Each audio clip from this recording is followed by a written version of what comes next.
What your World of Warcraft playstyle says about you. Oh, I really want to know.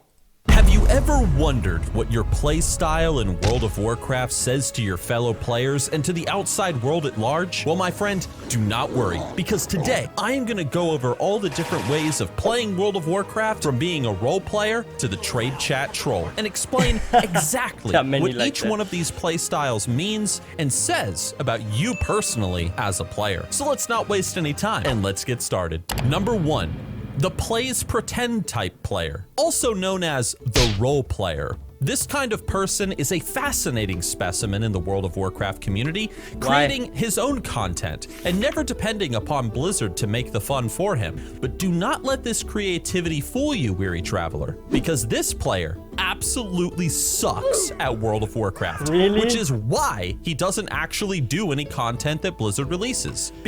You know what's funny? That's actually true. So I went to Goldshire and I actually inspected a lot of players. And I saw many have item level 190, 180. Some have barely over 200. And I'm wondering, why is their item level so low? But one thing is funny. If you check their achievements, they actually have quite many achievements. But that's from like old content and stuff, right? So what's the reason for that? They're just not doing any Mythic Plus. They're just not progressing anymore story-wise. They don't want to go to Zereth Mortis or something. I have no clue why so many are below item level 200 and you see so many 180s and 90s and stuff chilling at Goldshire. But that's interesting. And yeah, by the way, guys, if you are new to this channel and you love MMOs and World of Warcraft, please don't forget to hit that subscribe button for more content. Because pretending that you're a super powerful Death Knight is way easier than actually gearing up and becoming one. That's true. Hey, my item level isn't that bad. This plays pretend type player is one that is obsessed with World of Warcraft lore, despite it being absolute garbage, but at the same time does not realize that the game is called World of Warcraft, treating the game instead as a fashion show to show off transmogs instead of the war cry inducing fantasy epic that it's supposed to be. Number 2. The trade chat troll. Oh my goodness, this video is so boring! Wow, just look at you. I bet you didn't even play Iron Man mode in Season of Mastery. What? It's not dying too hard for you? Oh, boo-hoo. You know, I could drag my miniature mountaineers across my keyboard and get to level 60 in Classic. Hell, I could do it blindfolded in a shark cage. But you, no, it's too difficult for you, isn't it? Ha! The trade chat troll is World of Warcraft's most rude. Wrath of the Lich King was the only good WoW expansion, and if you had half of a brain cell, you would know that, but I guess you don't, so that... Oh yeah, I read this a lot in freaking Zone Chat. They're very opinionated people that always say, this class is the best, this is the garbage, this expansion is the best, this is the garbage. Like, there are a lot of opinionated people on EU, at least on Draenor, for example. Like EU server Draenor. I see this a lot in trade chat. People are comparing classes, expansions. They're saying this sucks, this is good. Like, you see that, and you see this even in sometimes like trade chat and stuff. I already turned, by the way, trade chat off. I was just spammed and overflooded with freaking selling boosts, selling carry, selling this and that. I turn most of the zone chats off. I only keep like the regular zone chat up. That's like the only thing. That's why you think Pandatopia was the best. You disgusting, furry, fat piece of whale vomit. Dude, holy calm shit. down. Yeah. Number 3. The PvP is way too hard player. Another kind of player that doesn't realize that the game is called World of Warcraft. These types of players, also known as raiders or PvEers, are definitely afraid of PvP, choosing instead to be a bunch of fat, stupid pussies. No, you had your bullet. You get out of here. You go on, get. You know what the difference is to me about PvP and PvE? If you die in PvP, you just do a next round. If you die in PvE, people are going to hate you. So what I love about PvP is it's more on you. Yeah, sure, you have your team and stuff, but if you're with like 1 or 2 others, for example, or you're doing like a very, very big PvP, if you die, you could say the other team was too strong, or they had like a good match or something, right? But if you die in freaking a raid and your whole group wipes because you die or you do something wrong with the mechanic or you forget to interrupt something, like your whole group is going to hate you, and they're going to have a grudge for days, weeks, maybe forever against you. So that's the good thing about PvP. You don't have this kind of situation there. Don't be fooled by the raider, my friends. Despite being surrounded by so much company in raid groups and on Discord, this player is incredibly lonely in real life, having sacrificed precious time with loved ones, whether that be family or with their partner, just because they had a raid scheduled that night. But that's okay, because despite their crippling depression, one thing keeps them all going and binds all these kinds of players together. And that is the idea of getting invincible as a mount drop in Icecrown Citadel. Also, fun fact, these types of players are also known for having the worst smelling gaming chairs. Number 4, the loneliest streamer on Twitch. Also known as literally anybody who PvPs religiously in World of Warcraft. If someone is doing an arena, chances are they're streaming themselves over on twitch.tv, trying to promote their epic and badass selves in combat. The only problem is, nobody's ever watching their stream. like ever. Not to more. But that's actually true. Like, if you check on Twitch, like which World of Warcraft streams are the most popular, it's usually either World's First or doing like super high keys and raids, right? Like, especially like, one thing confuses me, like WoW Classic is more popular and has higher view rates on Twitch than actually WoW Retail, what is the newer version of the game. This like really has me concerned. Like, why is the older version of World of Warcraft more popular for streaming than the retail version, like the new version of the game? That is something Blizzard should really think about. Like, why is that happening? Is something going into the wrong direction here? Like, why are there fewer retail streamers with big numbers? Why? Something is definitely wrong here. Demoralized by their low Twitch view counts, however, the PvPer drinks more gamer fuel, turning his piss green, then does more player versus player combat, dedicating more of his life to raising his arena ranking or getting better PvP gear, only to, of course, get annually destroyed by a Death Knight in Wrath of the Lich King. Hell yeah. He also only ever plays as a human or orc because of their racials, fun fact. These types of players are strange ones. Yeah, I think that's so sucks if you're basing your race just on racials. Like, my warrior is not a regular orc. I picked a Mecha orc because of the lore. I think it's interesting. I wanted a freaking Grommash kind of hairstyle and stuff. Like, I love the Mecha orcs, and I think orcs are cool, but I like them a bit more. So that's why I picked one. I know the racials are not the best. And my warlock is also not an orc. It's a freaking Forsaken, undead, because I think it's just so freaking cool. And like, imagine being a freaking zombie that summons demons. I think that is so double evil, and I like that. So that's why I'm playing a Forsaken Warlock, for example, and not an Orc. But if you go into PvP and you're not an Orc, like, oh, why are you playing a Forsaken Warlock? Why not an Orc? Or why are you Mecha Orc, not a regular one? Yeah, but I think one thing is going to happen in the future, and I'm almost positive about it, because it would be so dumb to not do this, especially after tons of feedback on forums. They are going to either nerf the base races like human and orc and make them, like, their racials a bit weaker than some of the allied races, or they're going to buff some allied races in the future. Because that's just common sense, that's just logic. Like, why would a race in a game that you have to grind for and maybe take a few days to unlock be weaker from the racials than a base race? That makes no sense. If you work towards something, you should get a bit of more reward than something you have from the beginning.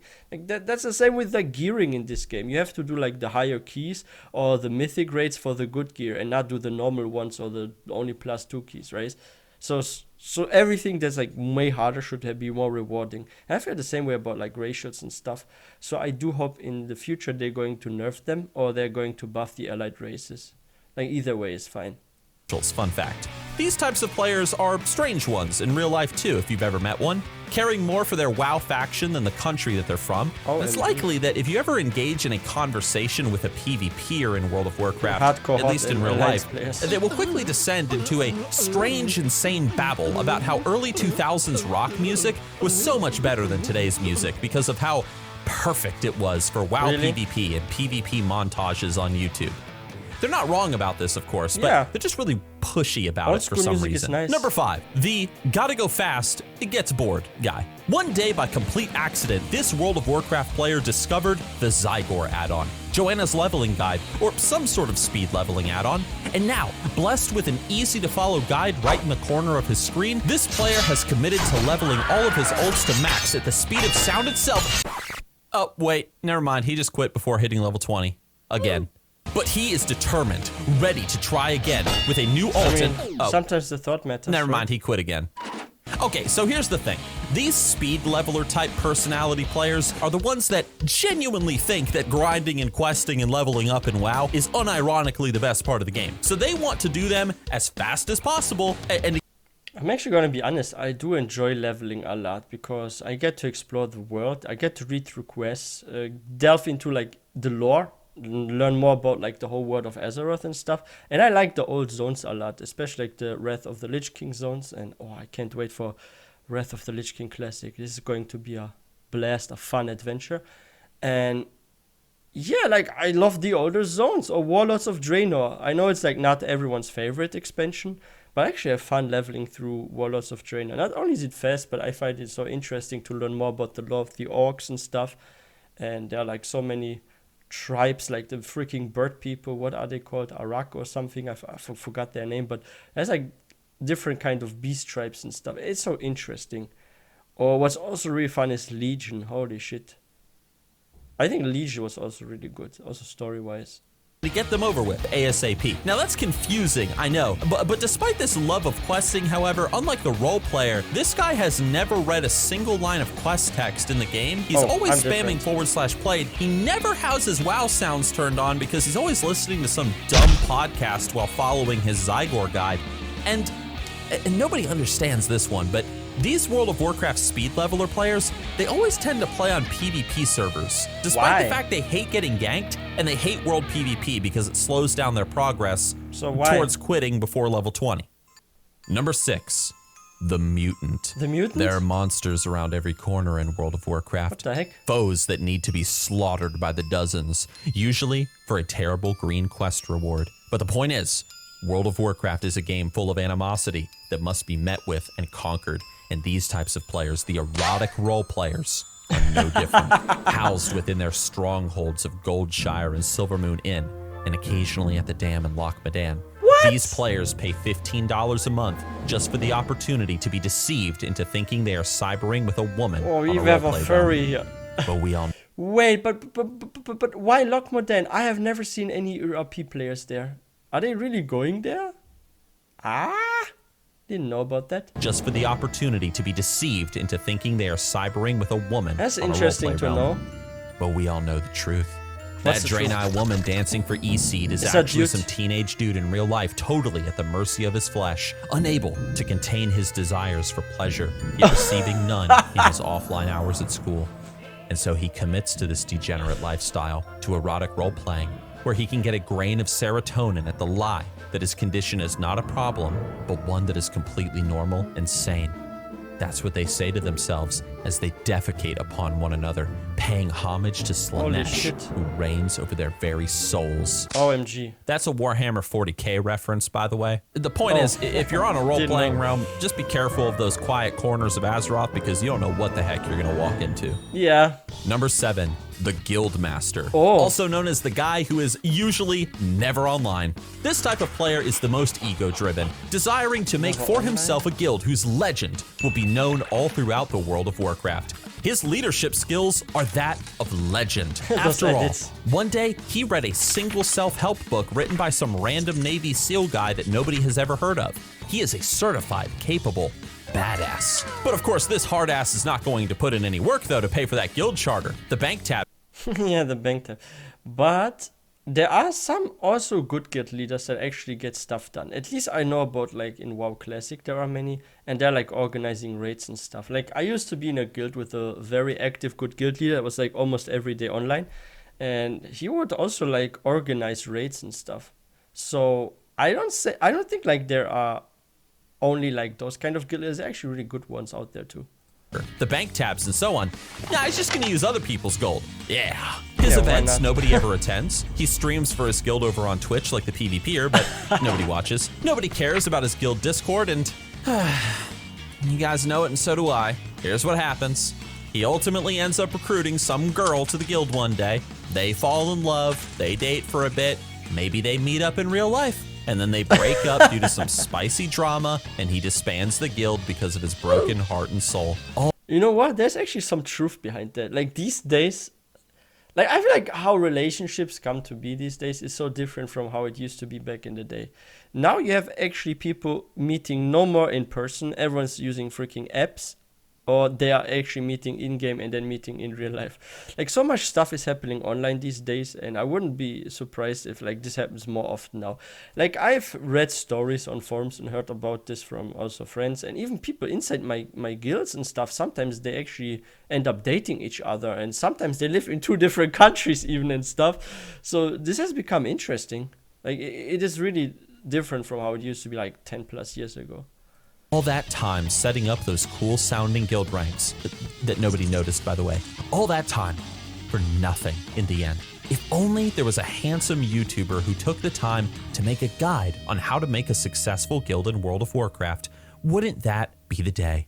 Number 8, the please watch my WoW content guy. Well, hey there, Trade Chat. What's up? Big Schmuck Chucklefuck here with another exciting video over on my YouTube channel. Gosh, does anyone else here think it would be cool to watch an awesome Twitch stream while playing World of Warcraft? Dr. Disrespect. I know that I would like to watch one. That's why you should watch me. Holy shit, is that some kind of Dr. Disrespect reference or something? I mean, he's not self-promoting, but his mustache, this kind of music. I'm thinking about Dr. Disrespect now for some reason. One, that's why you should watch me. Big Schmuck Chucklefuck promises only the finest of WoW content. Yes, sir. I've been learning Sony Vegas these past 2 weeks to bring you the best quality WoW content. And I convinced my girlfriend to get me a new webcam for my birthday to deliver only the best quality streams. Yes, sir. Go check it out now, you stupid fuck. Don't miss out. Number 9, the I don't have a problem, you have the problem type. He hit max level and decided that he hates World of Warcraft's endgame. He tried PvP, PvE, and every manner of playstyle, only to sink into an addiction that he did not foresee. He hates WoW's endgame, and yet he loves World of Warcraft. Unable to escape, he makes character after character, leveling them to max, or to whatever point he deems fit, and then he quits that tune to make another character to level through the world. This player is the Altaholic, the only WoW player with 5 paladin alts, all max level. He don't even use a leveling guide either, the monster! He freaks out whenever he gets his first pair of shoulder pads in the Barrens. He doesn't do dungeons because he prefers never to speak to anybody. He sometimes gets mentally overloaded when he sees more than 10 buttons on his action bar, which is why Paladin is his favorite class. And he always becomes sad when he's forced to leave the comforts of a starting zone. Sometimes this even drives him to make another alt right there. Yo, I think I see myself a little bit in that, because I sometimes feel sad when I leave a starting zone, and I do have like multiple max level characters, and I do grind alts as well from time to time, but I'm not really like this guy. I'm like maybe just 20-30% like this, what he's describing, at most like maybe 20%. They're on the spot. If you ever spot one of these types of players, let us know. They need our help, having lost control of themselves in their addiction to the game. Yeah. And number 10, the most vile of them all. If you thought the Trade Chat troll was terrifying, you have seen nothing. What? I'll have you know that back in vanilla, if you thought the WoW content creator was slimy, get ready for a new level of scum. For this is the Panda, the most disgusting, putrid player of World of Warcraft, a person who plays as these fat, bumbling bamboo eaters and calls themselves cool. The Pandaren were introduced to the game with Mists of Pandaria, and since their inception into World of Warcraft, they have brought only terror and ruin upon Azeroth. They were responsible for destroying the Druid School in Cataclysm. They bombed Faramore. They burned Teldrassil. And they are responsible for every disconnect that a person experiences within the game. Their adorable uwu-looking selves might look cute, cuddly, innocent, but deep down, all Pandaren players are monsters. I say truly, that each of us World of Warcraft players must dedicate ourselves to slaughtering pandas in PvP wherever we go, out DPSing them in raids and mocking them in role-playing. For to do such a thing is good and will save the game that we know and love. Or you can just hide somewhere away from this truth, perhaps even in one of the secret locations that I talk about with this video linked on your screen right now. 10 secret locations. But don't be a coward, everybody. The reign of the panda must and will come to an end. At least he's no more hating on gnomes. Like now it's shifting towards Panda. That's already good. Oh wow. Yeah, that's interesting. What am I actually? I'm like wondering. I'm a little bit of maybe the commitment issues kind of person. I don't know. I don't really see myself much in any of this except for like this one part, because I do level like other characters sometimes, and each time I reach max or I leave a zone, I'm kind of like sad that the journey is over or that I left a certain zone. Like that's really how I feel sometimes. So maybe that's the only thing that applies a little bit to me. But it doesn't mean that I don't do any endgame at all. Like I still focus on like endgame stuff. I do like dungeons and stuff, Mythic Plus, so it's not really like that, but yeah, kind of like that a bit. Which one are you? Let me know in the comment section. Or are you none of it? I think it's better to be none of this, because there was nothing really positive here, right? There was at least something positive, but this was just negative playstyles. But yeah, if you guys are new to this channel, please don't forget to hit that subscribe button for more content. If you guys enjoyed this video, please don't forget to give this one a thumbs up. I wish everyone a wonderful day. I will see you guys next time.